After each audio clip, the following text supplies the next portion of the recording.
जिस दिन हमारी सरकार बनेगी उसके 1 महीने बाद जो भी पेंशन मिलेगी, हर बुजुर्ग को, बुढ़े को, बुढ़िया को 200 रुपए रोज बुढ़े को और 200 रुपए रोज बुढ़िया को 400 रुपए रोज के हिसाब से 12,000 रुपए 1 महीने में पेंशन दी जाएगी।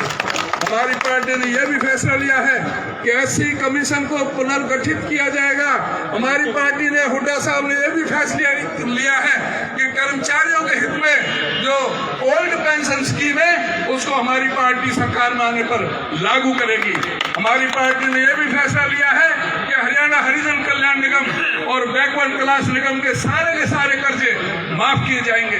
हमारी पार्टी ने सभी वर्गों को ध्यान में रख करके ये कहा है कि जो गरीब आदमी है बिजली के बिल भर नहीं सकता, पहले 1600 करोड़ के बिजली के बिल हुड्डा साहब ने माफ करने का काम किया था और अब कहा है कि 300 यूनिट तक बिजली, कोई भी व्यक्ति है 300 यूनिट तक बिजली सभी की माफ हो गई, किसी पे कोई भी पैसा, कोई बिल किसी भी तरह का नहीं आएगा।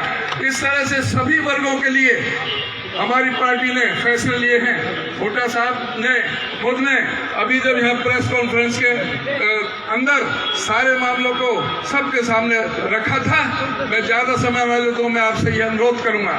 हुड्डा साहब ने सभी के लिए, गरीब, कर्मचारी, मेहनतकश, यहाँ तक भी आड़ती और किसानों के लिए, आड़तियों के लिए जो इस तरह से जो परेशान किया है, क्या परिस्थितियां बनी कि पूरे आड़तियों को हड़ताल करनी पड़ी, किसानों को हड़ताल करनी पड़ी। हुड्डा साहब ने ये फैसला लिया था कि जो किसान आंदोलन के दौरान, जिस किसान आंदोलन को इन्होंने बदनाम करने के लिए कभी खालिस्तानियों का आंदोलन बताया, कभी इन्होंने सिखों का आंदोलन बताया, कभी इन्होंने जाटों का आंदोलन बताया, कभी इन्होंने गुंडे मवालियों का आंदोलन बताया। इसी खट्टर सरकार ने करनाल में कहा था कि कोई किसान बगैर सर फूटे नहीं जाना चाहिए और किस तरह से लाठी डंडों से 13 महीने तक बरसात में, सर्दी में, गर्मियों में किसान पड़े रहे थे। उसको ध्यान में रखते हुए हुड्डा साहब ने फैसला लिया है कि जब भी हमारी सरकार आएगी तो जो 712 किसानों ने शहादत दी है उनकी शहादत को हम खाली नहीं जाने देंगे और जब हमारी सरकार आएगी तो किसी भी किसान की फसल MSP से कम नहीं बेचने दी जाएगी। और साथ ही यह भी फैसला लिया है न केवल कम बेचने देंगे बल्कि जो गेहूं और धान वगैरह चावल है उस पर जो है बोनस भी देने का काम हमारी सरकार करेगी। ये हुड्डा साहब का आज इस बात का फैसला ले रहा है। आपने अगर भारतीय जनता पार्टी में गए हैं तो उनको एक जवाब देना पड़ेगा कि भारतीय जनता पार्टी क्या कारण है कि हरियाणा प्रदेश पूरे हिंदुस्तान में बेरोजगारी पे नंबर 1 क्यों है।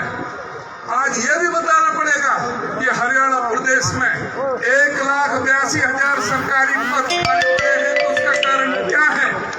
ये भी बताना पड़ेगा कि स्कूल खोले जाते हैं सरकारों द्वारा। बाबा साहब डॉक्टर भीमराव अम्बेडकर जी ने हमें जो संदेश दिया था, सबसे पहले शिक्षित बनो का हमें संदेश दिया था और उस संदेश को लेकर के हमारे गरीब व्यक्ति भी ये चाहते हैं कि हमारे बच्चे स्कूलों में पढ़ें। लेकिन सरकारी स्कूलों में किसके बच्चे पढ़ते हैं? इस प्रदेश के गरीब, दलित, पीड़ित, शोषित, उपेक्षित, सर्वहारा वर्ग के वो व्यक्ति जो अपने सामर्थ्य नहीं रखते प्राइवेट स्कूलों में पढ़ाने का, वो मजबूरी में सरकारी स्कूल में करते हैं। तो क्या कारण है कि 498 स्कूल इन्होंने अभी बंद किए, 105 स्कूल पिछले महीने बंद किए हैं और 4 स्कूल आपके आदमपुर हल्का के बंद किए हैं। आज किस तरह से हमारे गरीब के बच्चों को जो वजीफा है वो भी जो हुड्डा साहब देते थे उनको आधे करने का काम किया है। ये जवाब देना पड़ेगा, ये जवाब देना पड़ेगा कि शेड्यूल कास्ट के लिए 100 गज के प्लॉट की जो स्कीम हुड्डा साहब ने चलाई थी उसको इन्होंने क्यों बंद करने का काम किया। ये जवाब देना पड़ेगा कि एससी कमीशन क्यों इन्होंने भंग किया। ये जवाब देना पड़ेगा कि 11,000 सफाई कर्मचारी हुड्डा साहब एक कलम से करने का काम लेते हैं और ये उनको आज तक पक्का भी करने का काम नहीं करते। इन्होंने एक भी व्यक्ति को कोई नौकरी देने का काम नहीं किया। इनको ये भी जवाब देना पड़ेगा कि 4,90,562 बुजुर्गों की पेंशन क्यों काटी है इस सरकार ने। खट्टर सरकार ने बुजुर्गों की पेंशन क्यों काटी है। 35,000 विधवाओं की पेंशन क्यों काटी है। 100 रुपए से शुरू की थी चौधरी देवीलाल ने, हुड्डा साहब ने 1,500 रुपए पेंशन की थी। इस बीजेपी और जेजेपी सरकार ने 5,000 रुपए कहा था कि हम पेंशन देंगे। लेकिन पेंशन तो इन्होंने 5,000 नहीं दी। 5 लाख 5.25 लाख लोगों की पेंशन काटने का काम महापा इस सरकार ने किया है। हमारी पार्टी ने, हुड्डा साहब ने ये फैसला लिया है कि जो पेंशन जिनकी काटी है उनको ब्याज सहित हमारी सरकार आने पर उनको क्यों यहाँ पर आज उपचुनाव हो रहा है, क्या परिस्थितियां हुई कि किस तरह से कुलदीप बिश्नोई को एक मेरा अध्यक्ष बनना, इसलिए कि क्या एक दलित का बेटा एक कांग्रेस पार्टी का अध्यक्ष नहीं बन सकता, इस बात के ऊपर त्याग पत्र दिया। कोई मतलब होता त्याग पत्र देने का तो माना जाता कि कुलदीप बिश्नोई ने किस लिए त्याग पत्र दिया। कुलदीप बिश्नोई जब CWC का मेंबर बनाया गया था, हमने उनको शुभकामनाएं दी थी, बधाई दी थी उनको हर तरह से, और जब भी कभी मौका मिला हमने पूरा मान सम्मान दिया था।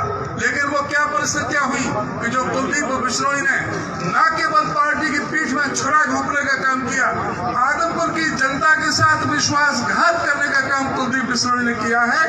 उनको आज बताना चाहिए कि उन्होंने इस्तीफा क्यों दिया है और इस्तीफा देने का कारण क्या है।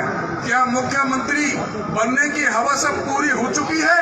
क्या आज भी भारतीय जनता पार्टी के मंच पर कुलदीप बिश्नोई कहेंगे कि मैं भावी मुख्यमंत्री हूं भारतीय जनता पार्टी का, जिस तरह से कांग्रेस के मंच पर कहा करते थे और कांग्रेस में हर समय उन्हें भावी मुख्यमंत्री के रूप में प्रचारित किया जाता था।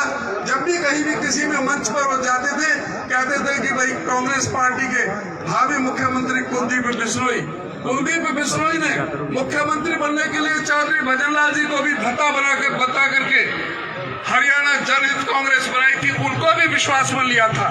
और इस तरह का उन पर मुख्यमंत्री बनने का दौरा पड़ा कि वो एक लुढ़कने लोटा की तरह, बिन पहनने के लोटे की तरह कभी भारतीय जनता पार्टी से समझौता कर रहे हैं, कभी बहुजन समाज पार्टी से समझौता कर रहे हैं, कभी गोपाल कांडा की पार्टी से समझौता कर रहे हैं, लेकिन कहीं भी उनकी पूर्ति नहीं हुई। फिर वापस कांग्रेस में आए, हुड्डा साहब के पास आए कि मुझे कांग्रेस में लो, राहुल जी के पास गए, वहां पर सोनिया जी के पास गए, वहां चरण वंदना की कि मेरे पे गलती होगी, मैं कभी गलती मैं नहीं करूंगा। और यहाँ करके आप लोगों के बीच में कहा कि मेरे बिश्नोई भाइयों, आप किसी पर भी भरोसा कर लेना, लेकिन इस भारतीय जनता पार्टी पर भरोसा मत करना। आज कुलदीप बिश्नोई किस मुंह से भारतीय जनता पार्टी की टिकट पर आज वोट मांग रहे हैं। चौधरी भजनलाल ने कभी भी भारतीय जनता पार्टी को नहीं स्वीकारा। चौधरी भजनलाल की बात को भी नकारने का काम कुलदीप बिश्नोई ने किया है।